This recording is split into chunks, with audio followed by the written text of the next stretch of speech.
Mesdames, Messieurs, bonjour. Merci de rester fidèles à Radio Sénégal. 13 h au micro, François-Xavier Thiao. Les titres de cette édition: Macky Sall à Mboro pour inaugurer la centrale électrique des ICS. Elle a une capacité de 20 MW et a coûté la bagatelle de 22 milliards de francs CFA. Cette centrale permet aux industries chimiques du Sénégal d'être totalement autonomes en fourniture d'électricité. Notre envoyé spécial à Mboro, Jamila Koli, sera en direct dès le début de ce journal. La parité en question: Maître El Hadji Diouf, député non inscrit, a déposé une proposition de loi visant à abroger la loi portant parité. Pour l'avocat, cette loi est une humiliation pour les femmes. Maître El Hadji Diouf est l'invité de ce 13 h. C'est un chiffre de l'OIM, l'Organisation internationale pour la migration. Plus de 6000 migrants sénégalais sont passés par les côtes sénégalaises en 2016. Aujourd'hui est célébrée la Journée internationale des migrants. Vivre avec l'eau, le projet va sortir plus d'1 million de personnes des zones inondables de la banlieue dakaroise à l'horizon 2018. C'est un projet de 8 milliards 300 millions de francs CFA lancé hier. Pour les sports, nous serons en compagnie de Tanda Khandiaï. Et puis en fin d'édition, la revue de presse signée Elisabeth Agnès.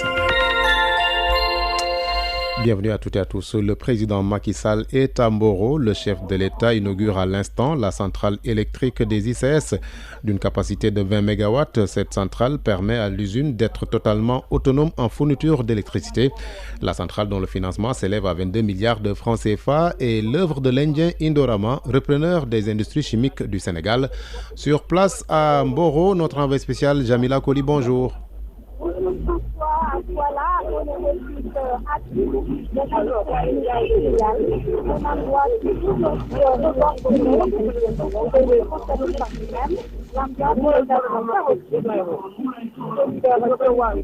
de Jamila Koli, on a du mal à vous entendre, vous êtes trop couverte. Je rappelle que le président Macky Sall inaugure à l'instant la centrale électrique des ICS d'une capacité de 20 MW. Elle permet à l'usine d'être totalement autonome en fourniture d'électricité. La centrale, dont le financement s'élève à 22 milliards de francs CFA, est l'œuvre de l'Indien Indorama, repreneur des ICS. Nous étions en direct avec Jamila Koli, que nous retrouverons peut-être dans de meilleures conditions dans le cours de ce journal. Le pétrole et le gaz sénégalais en procès à New York, c'est en tout cas le vœu du front de l'opposition qui a annoncé le dépôt dans les jours à venir d'une plainte contre Franck Timis et Alioune Sall. Manko Wattu Sénégal vise dans cette plainte des faits de corruption qui sont systématiquement réprimés par la justice américaine qu'il qualifie d'indépendante.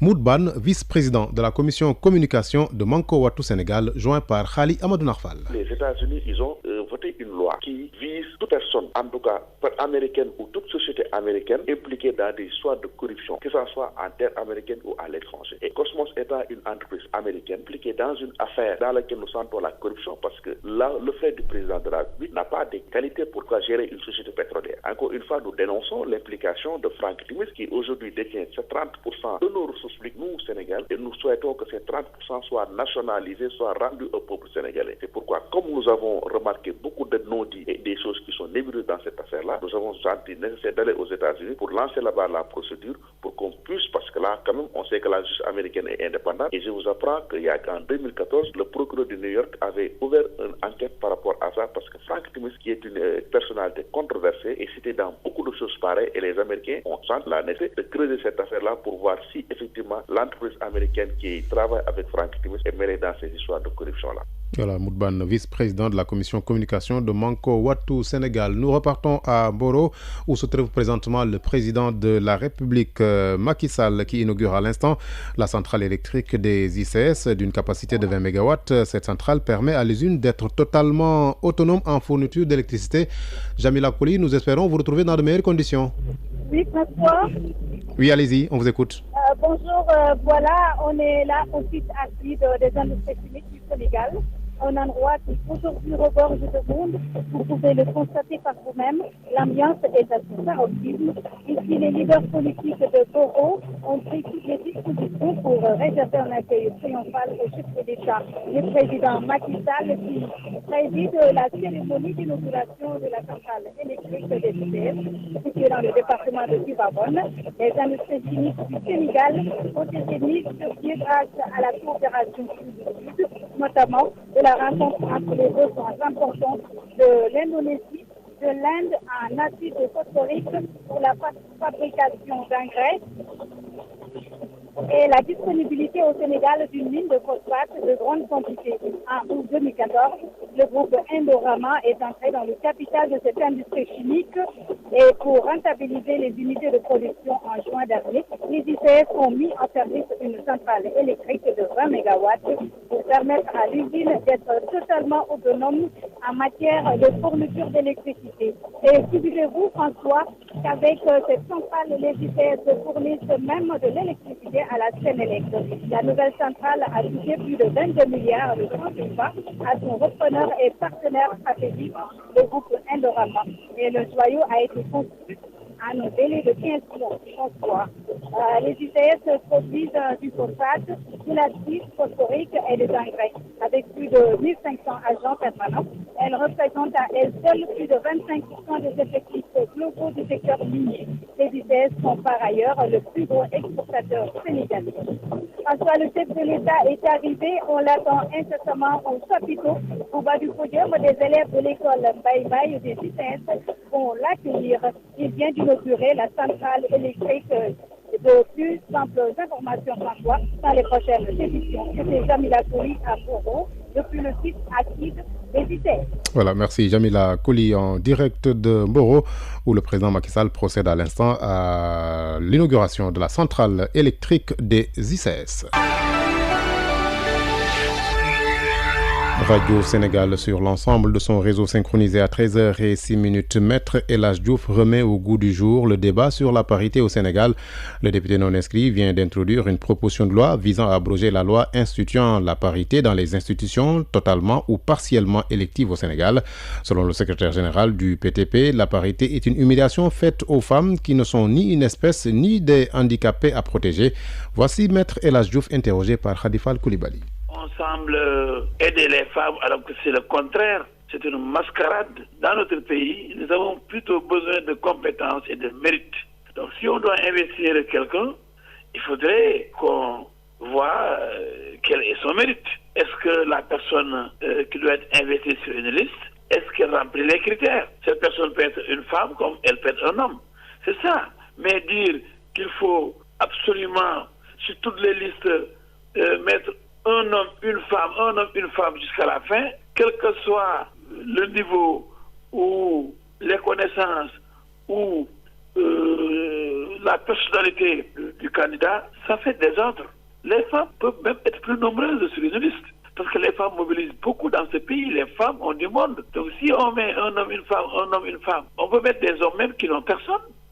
Donc on peut laisser les femmes aussi. De la même façon, si on met un homme, une femme, alors que, par exemple, le parti qui investit ses candidats a plus d'hommes qui travaillent, n'a pas beaucoup de femmes méritantes, on est obligé de sacrifier des hommes méritants dans le parti pour combler, pour mettre des femmes qui ne sauront quoi faire une fois élues.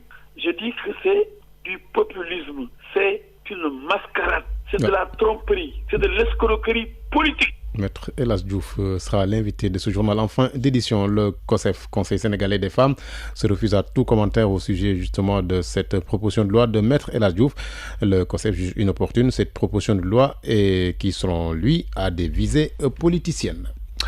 Ensemble, respect, sécurité et dignité pour tous, c'est le thème de la Journée internationale des migrants, une journée célébrée aujourd'hui par l'Organisation internationale pour les migrations.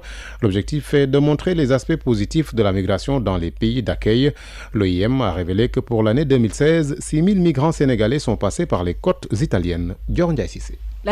La Journée internationale des migrants célébrée par l'Organisation internationale pour les migrations, l'OIM, appelle à un engagement croissant en faveur du respect de la sécurité et de la dignité des migrants. Joline Robert Sène, représentante de l'Organisation internationale pour les migrations au Sénégal. Il y a plus de 6 000 Sénégalais qui sont arrivés sur les côtes italiennes cette année, donc par la migration irrégulière. En termes des aspects positifs, la diaspora sénégalaise est une diaspora extrêmement dynamique qui porte beaucoup d'initiatives, des choses très positives. La présidente Femmes, Enfants, Migration et Développement communautaire qualifie la migration comme un outil de développement important. Ngoné Ndoye réclame que les pays d'accueil humanisent leurs frontières pour faciliter la migration. Qui a toujours été considéré comme celui qui s'est agrippé sur notre économie, celui qui nous a dominé tout le temps, celui qui pour nous est responsable de notre pauvreté. Est-ce que ce n'est pas parce que cet autre-là ne nous regarde pas avec des yeux humains, des yeux de respect, des yeux de considération? Est-ce que cet autre-là n'a pas besoin de notre expertise, de notre expérience, tout en sachant que ces pays-là sont devenus des pays complètement vieux. Ils n'ont plus de jeunesse capable de faire le travail. Ils n'ont plus de personnes capables de conduire leur économie. Pourquoi ne veulent-ils pas non plus encore de nous décider? Si l'OIM prend ce thème, c'est parce que l'OIM est conscient que des questions de sécurité sont en jeu, des questions de terrorisme sont en jeu. Eux, aujourd'hui, dans l'urgence, ont besoin d'humaniser la migration. La Journée internationale des migrants, célébrée par anticipation, vise aussi à promouvoir la solidarité et à garantir la protection des migrants en toutes circonstances. Dior Ndiaye Cissé, à Matam, le taux de malnutrition a baissé de 16 à 5% dans les districts sanitaires. Il s'agit des districts de Matam, Kanel et Thilogne. C'est le résultat du travail mené en grande partie dans ces localités par l'ONG américaine Helen Keller International, dont les activités ont duré 18 mois. Alpha Seydi. 18 mois, c'est la durée de présence de l'ONG Helen Keller International dans la région de Matam. À l'heure du bilan, les résultats sont jugés positifs. HKI dit avoir apporté une contribution précieuse dans la lutte contre la malnutrition dans 3 districts sanitaires de la région que sont Matam, Kanel et Thilogne. Aliou Sall, coordonnateur régional de HKI à Matam. La région était au mois d'octobre-novembre 2015 à 16,5%. Quand on a intervenu, pour les premiers mois, on est revenu à 10%. Et ensuite, ça a évolué en dents de scie. Parfois, on est à 3,5%, parfois à 4%. Le dernier mois qu'on a fait le dépistage, le taux était à 4,5%, 5%. C'est un taux acceptable parce que le taux d'alarme, c'est plus de 15%. Pour la pérennisation des acquis laissés par HKI, les autorités locales et sanitaires sont invitées à assurer le suivi. Tout ce que nous le faisons pour la population. Et les représentants de l'État, les autorités sanitaires, les collectivités locales, les comités de santé doivent aussi prendre le relais. Durant l'exécution de son programme, l'ONG HKI a distribué des milliers de kits de nutrition et de lavage des mains. Elle avait aussi réussi à réduire la périodicité de dépistage qui était de 3 mois en dépistant 15 000 enfants par mois.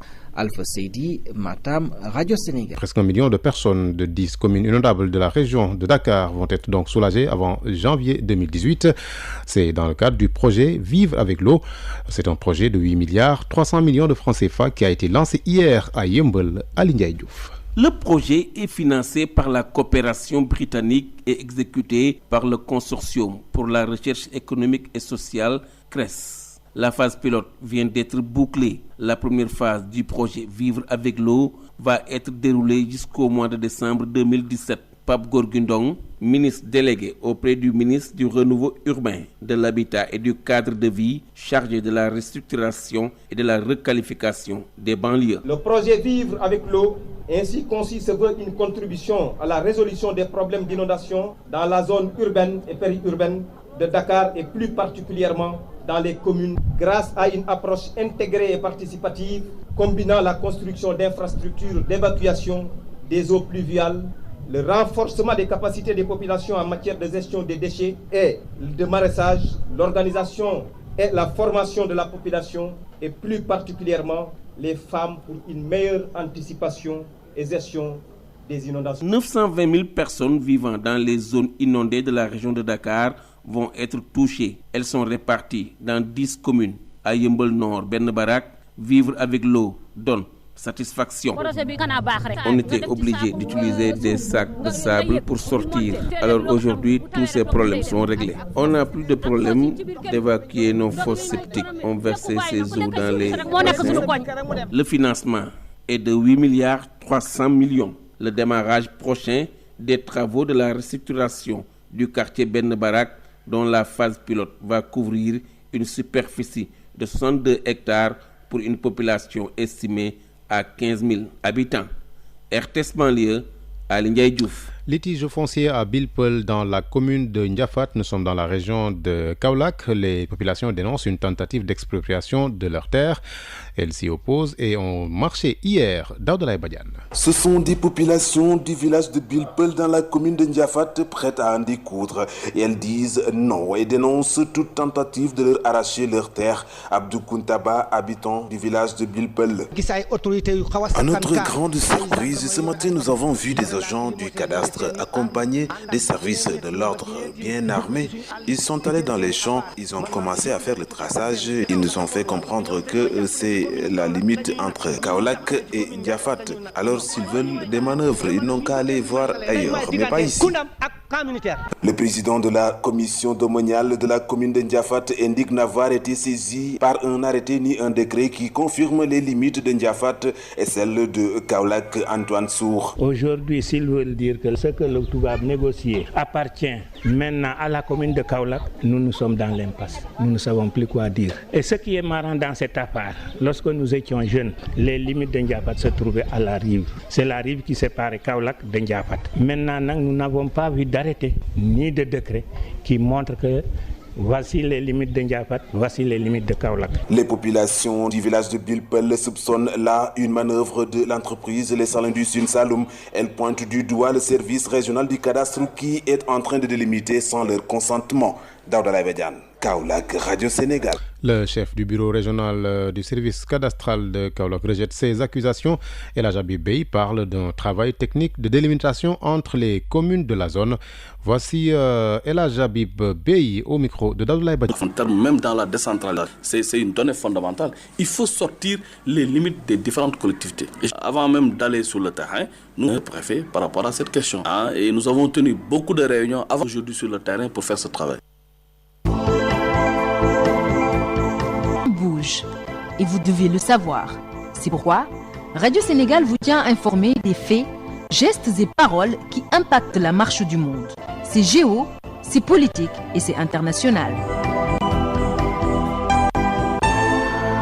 Et 18 minutes, quelques télégrammes liens examinent une résolution sur l'accusation de l'ancien président Amadi Toumani Touré, dit ATT. Fin 2013, le gouvernement avait annoncé son intention de poursuivre l'ancien président pour haute trahison en rapport avec sa gestion de la crise au nord du pays. En Guinée, rien ne va et les commissaires à la Cour constitutionnelle, la plus haute juridiction du pays, Kélé Fassal, élu à l'unanimité il y a plus d'un an, est considéré comme un fervent défenseur de la démocratie et contesté par la majorité des commissaires de cette institution. Et puis le Niger a été félicité à Bruxelles par l'Union européenne suite à la baisse des flux migratoires ouest-africains en direction de l'Europe. Des efforts ont été fournis par Niamey, notamment avec l'arrestation et la condamnation des passeurs.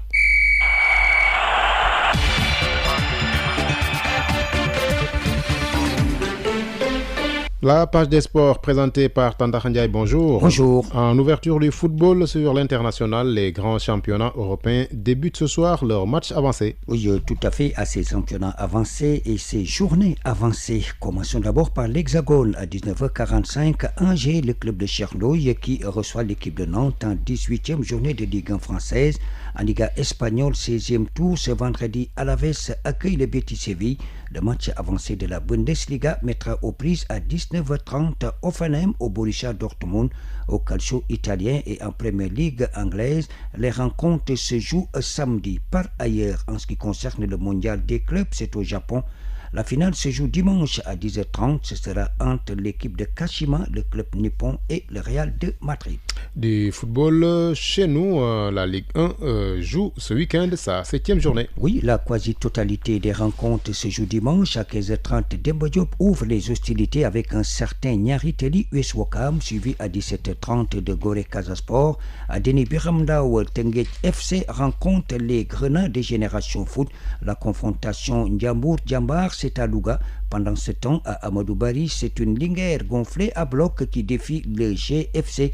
intéressant ce derby de la maison bourroise qui attend les férus du football à la Petite Côte du Sénégal entre le stade de Mbour et Mbour Petite Côte. Et enfin, lundi à Demba Diop, la Douane ira à l'assaut du Jaraaf. La Ligue 2, elle, joue aussi la 7e journée dimanche. Le programme de ce dimanche qui prévoit à Mboro 16h le déplacement du Duc face à Africa Promo Foot, c'est à Mbour. L'équipe de Ngor, l'Olympique, qui va recevoir l'équipe de Barguet de Kébémer à Mboro. Etix reçoit Kayor Foot. Du côté de Mawadouad, c'est à Saint-Louis de Ndarguet et visité par l'équipe de Diamono de Fatigue. Et le lundi à Amadou Bari, 15h, le Port reçoit Sonacos. À 17h, la Pikine fera face à Yego. C'est le match de Demba Diop ce jour-là à 15h30. Le duel dakarois qui oppose la Renaissance de Dakar à Dakar Sacré-Cœur. Et nous parlons de beach soccer. Les Lions du football de plage sont en demi-finale de la CAN 2016. Oui, et c'est demain à Lagos. Le Sénégal à 17h45 joue la première demi-finale contre les Pharaons d'Égypte. Et à 19h, ce sera le Nigeria qui va retrouver le Maroc. Une finale pas très facile pour les Lions du Sénégal. Joint par téléphone par Benoît Badiane à Lagos, nous écoutons Ngala Sylla, c'est le sélectionneur national. C'est le travail de tout un ensemble, y compris la Fédération sénégalaise de football, parce que sur le plan administratif, on n'avait pas de quoi réclamer. Sur le plan technique aussi et tactique aussi, les joueurs étaient présents, adopter le projet. Donc je félicite les joueurs, l'encadrement technique. Donc on a fait un parcours sans faute, mais nous sommes habitués à ce genre de tournoi, donc l'objectif vient de démarrer. Donc notre mission aujourd'hui, c'est de se qualifier en phase finale. Si aujourd'hui cette mission s'arrête là, on ne le souhaite pas, donc on a failli à notre mission. Donc on a dit aux gosses que nous, on savait très bien en venant ici avec modestie qu'on devait sortir des matchs de poule. Maintenant, notre tournoi va démarrer, quoi qu'on puisse dire, dès demain, Inch'Allah, avec l'Égypte. Donc quant à l'Égypte, c'est un adversaire qu'on sait très bien. Une équipe très tactique qui a fait une très bonne préparation. Donc sur ce, nous allons aborder le match sereinement avec beaucoup de lucidité. Et en plus, on va mettre un schéma tactique parce que l'Égypte est une équipe très tactique et technique aussi. Sur le plan technico-tactique, il y a des choses à améliorer. Malgré qu'on a 3 victoires, espérons que demain, ça ira, Inch'Allah. Ce matin, on a fait un travail avec les joueurs sur le plan technico-tactique. Espérons que les joueurs demain vont répondre présents. Voilà, Ngala Sylla, l'entraîneur des Lions du Beach Soccer, a rappelé qu'hier, le Sénégal a terminé très fort son dernier match de groupe en étriant l'équipe de Libye. Le score 10-2. À présent, du handball Tandara avec des nouvelles de la Fédération nationale. Oui, et cette fois du handball au plan local, le tournoi des jeunes à Ziguinchor est reporté à une date ultérieure, décision prise par la Fédération sénégalaise à cause de la situation qui prévaut en Gambie en ce qui concerne justement cette ambition du Sénégal. La fédération mettra en place une académie fédérale pour l'accompagnement de la formation des jeunes handballeurs. C'est du moins ce qu'a rassuré le président de la fédération, Seydou Diouf. Et on parle de basketball chez nous. Oui, il s'agit de la 4e journée du championnat de National 1 féminin. Samedi à Saint-Louis, l'UGB accueille à Joseph Gaye l'équipe de l'âge fonctionnaire. C'est à 15h30. À Marius Ndiaye, 17h, le Duc joue contre Mbour Basket. À 18h, Débaloc, le club de Derklé, va se mesurer à la Jeanne-d'Arc. Les Thiessois de Don Bosco accueillent à 15h30 l'équipe de Saint-Louis Basket. Et puis hier, a signalé que le Jaraaf s'est imposé contre Bob 53-37. Mais le match à sens unique a vu la ville de Dakar se promener face à l'US Ouakam. Le score, c'est donc sans appel 101-51. On termine Tandara avec du National Pop. Oui, c'est à Kaolack que toutes les dispositions sont prises pour réussir la finale de la zone 2 de l'ODCAV de Kaolack prévue cet après-midi. Le comité directeur de l'eau et la direction de l'ONCAV, le parrain qui compte faire de la manifestation une occasion pour booster le football kaolackois. Ils étaient face à la presse RTS Kaolack et la JICAN. Le comité directeur de la zone 2 de l'ODCAV de Kaolack s'attelle à sa finale. Le parrain fils de la zone et ancien produit du mouvement Navetan participera à l'épanouissement de la jeunesse de sa zone. Idrissa Tall, coordonnateur du projet de construction des logements sociaux de lutte contre les inondations et les bidonvilles au ministère du renouveau urbain, de l'habitat et du cadre de vie. Ça me donne l'occasion de participer à l'épanouissement de la jeunesse de cette zone, parce que moi-même en tant qu'ancien joueur cadet de Magdan, donc finaliste en 80 et puis vainqueur aussi de cette finale, Donc ça me rappelle de vieux souvenirs. J'ai été aussi très content du geste spontané que le ministre Diène Farba Sarr a fait en décidant donc d'accroître l'aide financière avec 1 million de francs CFA, en faire en sorte que les équipes de cette zone 2 soient des équipes fortes pour que demain, des joueurs de talent puissent voir le jour. Une enveloppe globale de 2 300 000 dégagés pour rendre cette fête de la jeunesse inédite. Les disciplines sportives kaolackoises en léthargie seront boostées par le parrain Idrissa Tall. Rendre le sport kaolackois attractif pour que les investisseurs puissent parrainer le sport kaolackois. Donc nous allons échanger ensemble sur ce qu'il convient de faire pour que dans un avenir proche, qu'on puisse avoir des équipes performantes, des équipes dignes de Kaolack. La finale est prévue le 16 décembre prochain et mettra en prise en cadet l'ASC Magdan de Kasnack à l'ASC Dental de Peulgui et en junior senior 2 grandes ASC du quartier Kasnack, Réal et Barade. RTS Kaolack, El Hadji Kane. El Hadji Kane, merci. À présent, nous recevons l'invité de ce 13h, Maître El Hadji Diouf. Le député non inscrit vient de déposer 2 propositions de loi sur la table du président de l'Assemblée nationale. La première, c'est pour abroger la loi sur la parité et la seconde veut le retour de la peine de mort. Sur ces 2 questions, voici Maître El Hadji Diouf. Il répond aux questions de Khadifa Koulibaly. Maître, pourquoi cette proposition de loi? Oui, c'est pour mettre un terme à la parité qui est absurde, qui n'a aucun sens. Je dis que c'est du populisme. C'est une mascarade, c'est de la tromperie, c'est de l'escroquerie politique. Ce que vous dites là, maître, est très réducteur. Nous ne sommes plus au temps où les femmes étaient reléguées dans les foyers ou dans les cuisines. Parce que les femmes ne sont plus dans les foyers et dans les cuisines, qu'elles se battent comme Aïda Mbodj pour battre tout le monde et se hisser à la tête du conseil départemental de Bambey sans passer par la parité.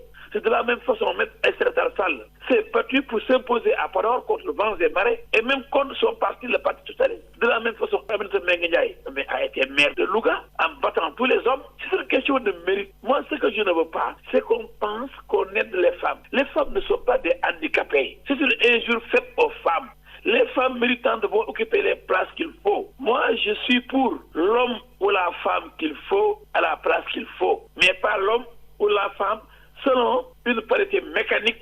Ça n'a aucun sens. Les femmes méritantes pour travailler, mais d'autres sont des pilotes, des femmes sont ingénieurs, médecins, avocates. Mais je ne sous-estime pas l'esprit des femmes. Je ne sous-estime pas les compétences des femmes.